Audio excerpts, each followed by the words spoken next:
Hi, this is Mark Chasan, CEO of Transformative Inc., where we help eco-social entrepreneurs to get the resources they need to exponentiate and accelerate their success. As an entrepreneur myself with a public exit and 2 M&As, I love helping entrepreneurs, especially those who are really using their skills and their passion to make the world a better place. In order to help more entrepreneurs, I created this Entrepreneur Success Workshop and hope it is of value to you. Thank you. The Entrepreneur Success Workshop by Mark Chasan. What is an entrepreneur? Entrepreneur is a French word coined by economist Jean-Baptiste Say and is often translated to mean adventurer. While there are numerous definitions of entrepreneur, my definition is an entrepreneur is a person who takes on the personal and economic risk of creating, developing, and operating enterprises that address a market demand through inventions, methods, products, and services that are often innovative. The entrepreneur is generally motivated to take these personal and economic risks for the potential rewards of wealth, freedom, sovereignty, fame, doing good, and/or love. While entrepreneurs come from many different backgrounds, disciplines, and cultures, and also start a wide variety of businesses, there are similar qualities I've noticed in successful entrepreneurs. And these qualities are vision, tenacity, courage, confidence, passion, leadership and team building, creativity and innovativeness, salesmanship and ability to influence others, adventurousness, and enthusiasm. While there are many factors that influence the success or failure of an entrepreneurship, I have found that the following 4 main factors of failure or success often repeat themselves time and time again.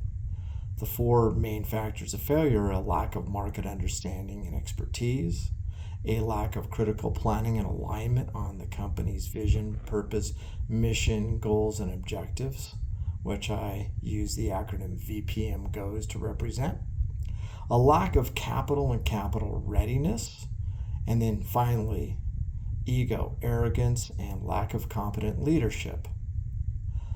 The main factors of success are actually pretty much the same, they just work inversely, which is having a deep market understanding and expertise, having a clear understanding and alignment of the company's vision, purpose, mission, goals, and objectives, being capital ready and engaging in effective fundraising, and empowering competent and exemplary leadership. Now, often we think of success from a standpoint of a business as revenues, profits, market share. However, there are many other factors that can contribute to the success of an enterprise. So often success can go beyond just profits. It may be that the business is highly fulfilling. The business is doing good for people and planet. The business is creating innovation and transforming culture.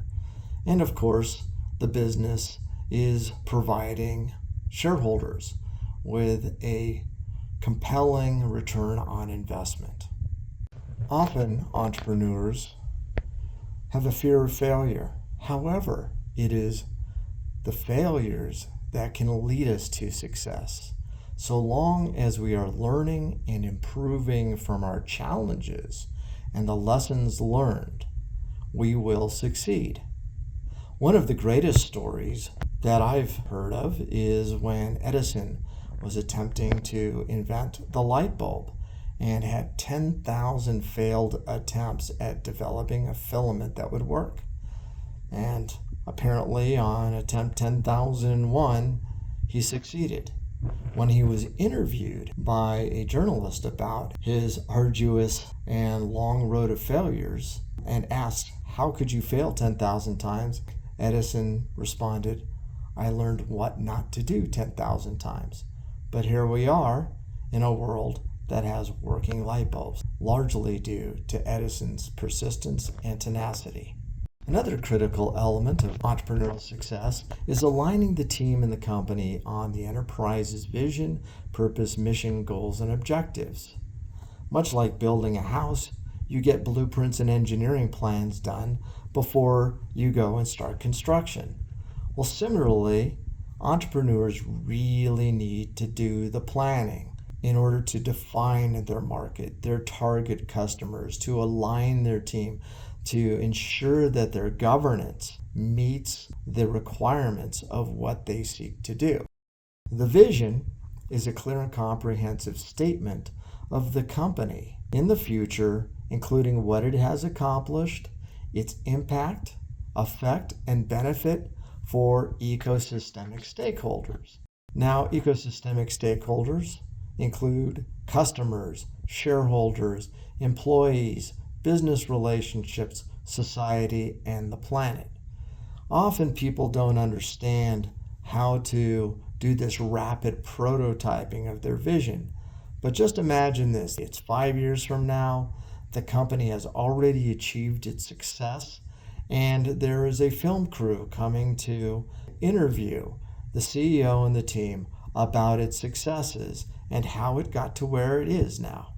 During that filmed interview, you are going to be telling the interviewer about your company, about its history. You're going to be showing them around the facilities, talk about the projects that you're working on, about your great successes and the things that you have achieved in the last 5 years. With regard to the purpose statement, it's a description that answers the question why. Why should the company exist in the world? What unique value does it add? What problems does it solve? And what demands in the market does it fulfill? The mission statement is an aspirational statement, which is a written declaration of the company's focus and that which it desires to achieve. This includes what the company is seeking to create, its target market, and the intended beneficiaries of the company's efforts.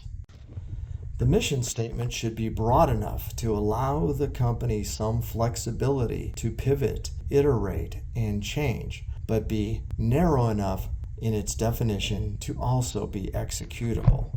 In order to fulfill and achieve a company's mission, it's so important to develop clear and time-driven milestones.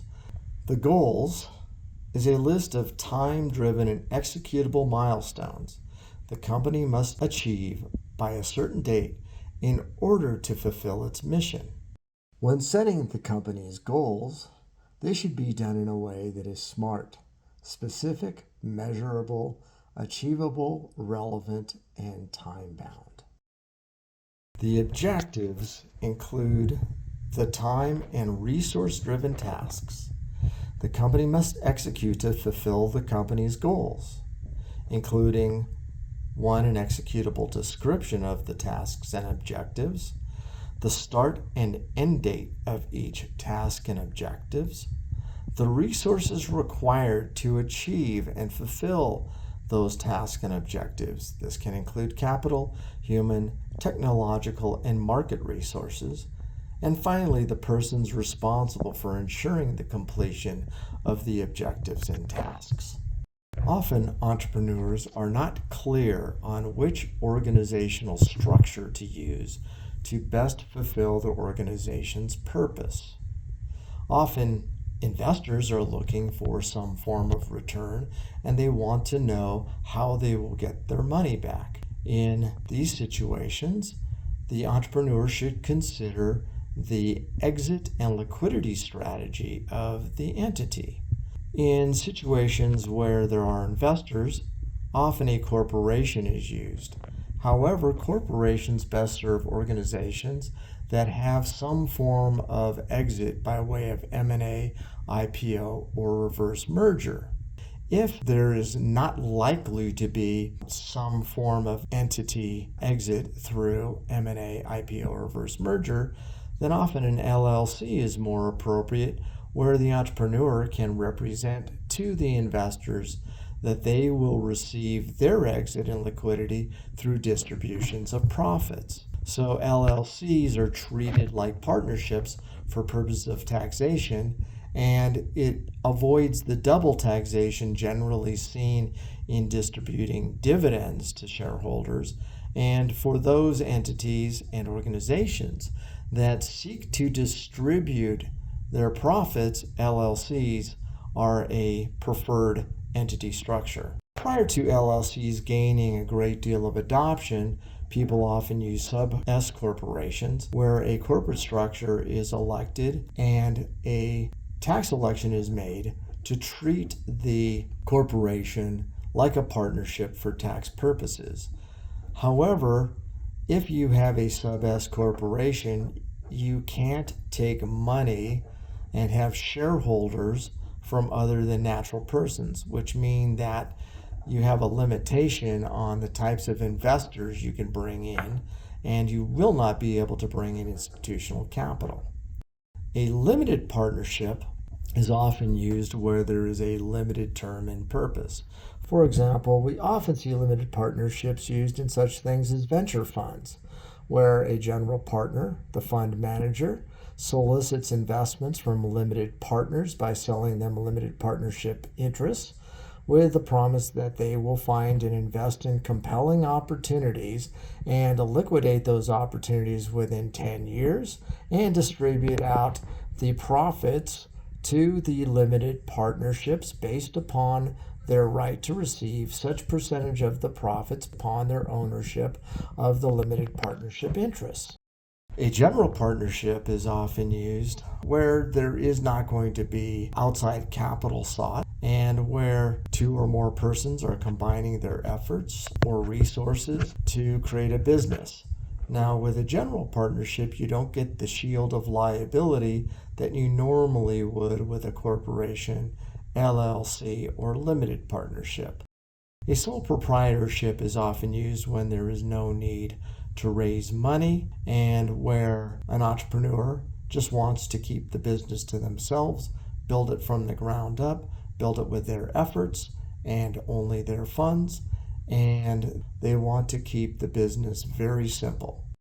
One of the key areas for entrepreneurial success is having enough capital. And often entrepreneurs think that they are going to go out with their great idea and everybody's going to throw money at them.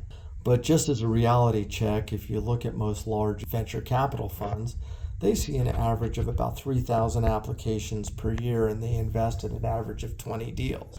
So why do you believe your deal will be that 0.07% of companies that get funded? And by the way, about 95% of all startups fail. So the mortality rate is likely high. And so to show up and not be capital ready is really, quite frankly, a huge waste of time. And so I try to help entrepreneurs to really look at the question of why you. And when you show up, being prepared, understanding your market, having a team in place that has expertise, even if that team may be conditional upon getting financing, being able to succinctly essentialize the description of your business, why it should exist, why it's compelling, and how it's going to make and return money to the investors is critical. It's also critical to your capital readiness to have your materials expertly developed. And this includes having your pro forma financials based upon real market research and data and assumptions that are also based in reality so that you can support your pro forma financial projections. Also having a pitch deck, a business plan that includes a clear sales and marketing plan as to how you will reach, convert, acquire, and retain your customers. The ability to show that you understand the market and the competition, and then having a data room that includes all the documents that an investor is likely to want to see. Once you are clear on the amount of money that you need to raise in order to meet your cash flow requirements and to create a higher valuation for the company, the next task in effective fundraising is to create a target list of investors. Often investors have a certain stage they invest in, a geography they invest in, and certain industries. For instance, often real estate investors don't invest in internet technologies or mobile technologies, and investors who invest in biotech often don't invest in real estate. The types of investors that invest in a seed stage company often will not be the same investors that invest in a Series B or Series C. So knowing the right investor based upon the stage, size, geography, and industry of your deal will help you be much more effective in your fundraising efforts. Some of the different types of investors include high net worth individuals, family offices, angel networks, accelerators and incubators, venture funds, mezzanine funds, and private equity. Also, you need to develop a plan on how best to reach them. Do you or people close to you have direct relationships with any of these investors? Are there persons that you can go to who will refer you to their network of investors? Are there events that you can attend? Is there any kind of PR or public relations advertising that you can do that will help you to get in front of these investors and develop relationships with them? In today's world, there is so much opportunity for innovation. However, innovation is a two-edged sword. It can either help and benefit people and planet, or it can destroy people and planet. We are at a point in humankind's evolution where we can either cease to exist as a species in the next 100 years, or change the way we do things and build the most robust and abundant economy known in the history of humankind, the regenerative economy. The regenerative economy represents multiple trillions of dollars of opportunities for entrepreneurs to provide innovation and businesses that will serve the thriving of people and planet. This includes such things as clean, renewable energy, resilient, wise, and regenerative cities and communities, biomimetic materials, regenerative agriculture, artificial intelligence, and robotics. Here are but a few of the large market opportunities that are present in the regenerative economy.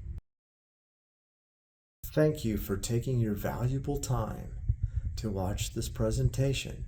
I hope it has been valuable for you, and if you need to contact me, please do so. I would love to help you, especially if you're an eco-social entrepreneur. Thank you.